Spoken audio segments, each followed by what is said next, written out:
ഞാൻ ഒന്നും ചെയ്യില്ല. ഞാൻ പോലും പിടിച്ചു, ഞാൻ ഇങ്ങനെ പിടിച്ചിട്ടുള്ളൂ. ഓക്കെ, അസിമ മനസ്സിലേക്ക് ഇങ്ങനെ കൊണ്ടുവരാ, പേര് നല്ലപോലെ കൊണ്ടുവരാ.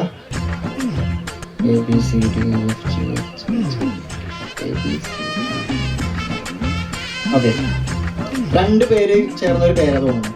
അതെ, അപ്പൊ ഇങ്ങനെ കൈ ഇങ്ങനെ കാണിച്ച് അങ്ങോട്ട് ഇങ്ങനെ കൈ കാണിക്കുക. ഹായ്, ഹലോ ഹലോ പറയാ. ഓക്കെ, അങ്ങനെ ഹായ് പറയും.